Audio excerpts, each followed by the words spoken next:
I just had some serious alone time in Maranello with the Ferrari 488 Pista, a car that will start at $350,050 when it arrives this winter.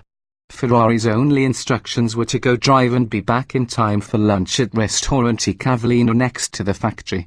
Press launches are never this laid back, and there's always another media member along as a drive partner who has to listen to your nonsense, but they're also waiting for their chance to drive, ready to steal your seat time. Highs takes the 488 to the next level of performance, still delightful on the street, so pretty. Lows, we'd like more scream and less spark from the engine, we're insufficiently wealthy to cut the check. Without a passenger to talk to, I'm left with questions bouncing in my head, which you now get to hear. Like, why do people open the shades on airplanes when there's turbulence? Are they expecting to see a construction crew? Or, when exactly in our lives does a smock become an apron? I think it happens around age 10. Alone time can be very special, though, and the 488 Pista is so special. Except it's not called special. It's the 488 Pista. Pista is Italian for track, and it's the fourth in a line of limited edition, track-focused versions of Ferrari's mid-engine V8 two-seaters. The first was the 2004 360 Challenge Stradale, a car so good it made you feel like you should really be doing more with your life. Next came the 430 Scuderia, another strip-down, ridiculously quick and rare Ferrari that we tested in Italy in 2009 as part of a comparison test with an Audi R8 V10. That Scuderia didn't have floor mats or windows that opened. The Audi did. The Audi lost. The 458 Special followed. It more than lived up to its name. Half a transplant with the last diesel-belching Iveco truck out of the way. My mind goes from thinking of new email passwords, I'm way past my dogs and onto my friends' pets, and focuses on the power of the Pista's engine.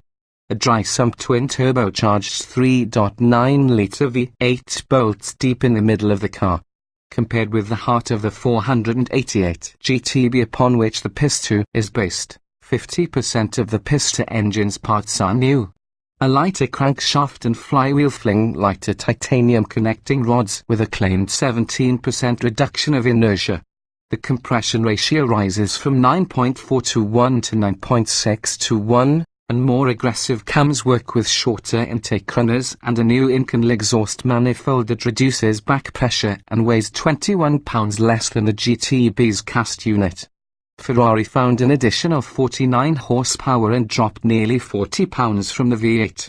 In total, Ferrari claims a 176 pound weight reduction versus the GTB. Opt for the carbon fiber wheels, a Ferrari first, and the weight drops by another 22 pounds. The engine's 710 horsepower doesn't just arrive, it barges in and puts its hooves on the coffee table. Power doesn't peak, it plateaus. From 6,750 revolutions per minute to the 8,000 revolutions per minute red line, the V8 continues to make all of its 710 horsepower. Red line shifts from first to second to third never drop below 6,750 revolutions per minute, so even after a shift you're still in the land of 710 horsepower. Launch control is actuated by a launch button on the Ferrari-like carbon fiber outcropping that sprouts from the center console. Push the button, then hold one foot on the brake and the other on the accelerator, and the Pista will rev the engine to 3,000 revolutions per minute before takeoff. If you're not ready for it, your head won't stand a chance. Even though the Pista sends torque only to the rear wheels, the careful tuning of the torque curve, power delivery, and available traction are an eye-opening match that even Tinder couldn't make. First gear doesn't last long, but what's odd is that second gear is gone in a flash as well. Second passes so fast that we had to study some video to see what happened.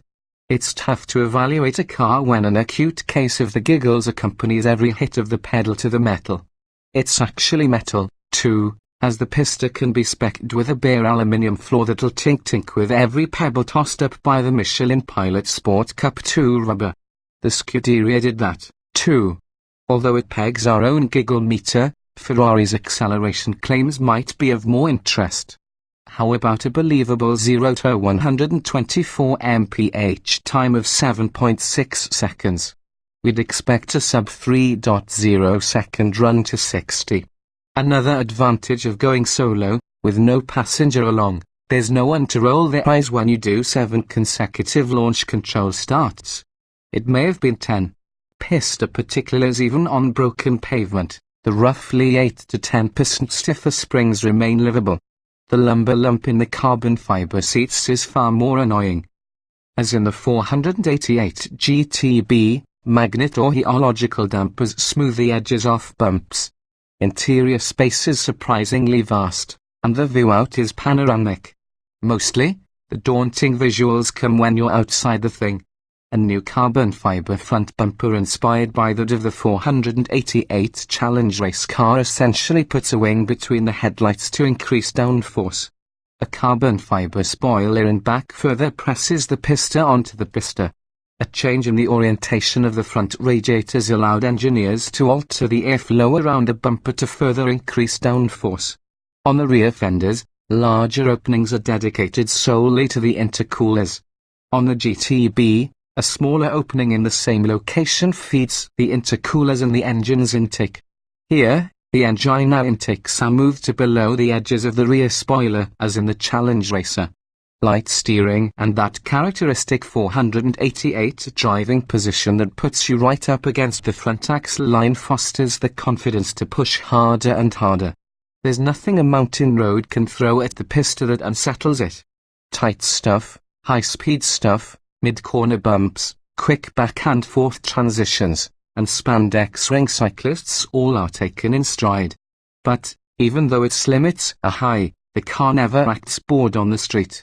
Driving it below its potential on the street is still a thrill because the steering, brakes, and powertrain all sing the same tune and you're there whistling along. One more advantage of driving alone, no one has to hear you whistle. 4-0 fun at Ferrari's 4-0 test track. A 12-corner Pista that now is nearly surrounded by housing. The 488 Pista finally revealed that there are, in fact, limits to its traction. A new system, dubbed Ferrari Dynamic Enhancer FDE, works in many ways like a stability control system, but instead of trying to stop the chassis from breaking away, the system uses individual brake applications to smooth out the loss of grip in corners. Riding and exceeding the limit is attenuated and slowed down so that the driver can find and even exceed the limit of adhesion with greater ease, less effort, and without having to ruin any underwear. Switching into CT off mode activates FDE, which is one step from escape off, and it's that mode that has the potential to leave skid marks on more than just the road. Leaving those marks on the asphalt are newly developed Michelins. The next generation of Ferrari-spec Michelin Pilot Sport Cup 2 tires designated by K2 molded into their sidewalls features rubber that has been designed to increase dry traction and racetrack durability while maintaining some wet capability. The tires were brilliant on the street. When the allotted track time arrived, the tires had seen some abuse and gave up a bit earlier than we expected. Still, the FDE did its job, allowing little rear end slides that are as easily caught as they are predictable. It also worked brilliantly on a cold and wet 4-0 during our prototype drive of the Pista. The hot tires don't do any favors for the brakes, though. The extremely firm pedal feel is magic borrowed from the Challenge race cars and reduces the pedal stroke. Even so, there's no faulting the brakes on the street. On track, hot front tires lengthen braking distances lap to lap, but I'm not here to beat the Pista's official 1:21.5 second 4-0 time, a mere 2 seconds behind the LaFerrari hypercar. There's really no way to set a lap anyway, as Ferrari's track is subject to sound level limits, and there's a big sign on the straight that says, gas off, which made me hold one in.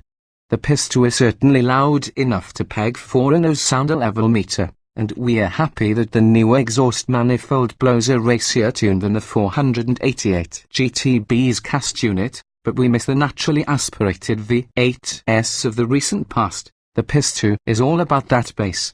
Ferrari's naturally aspirated V8s shrieked and snarled into the red line. The Pista bucks and draws its way there. Those turbochargers have changed the sound, but Ferrari did increase the engine volume inside. Sound quality is important to Ferrari, and the Pista is clearly part of an ongoing challenge dealing with the dulling effects of turbocharging.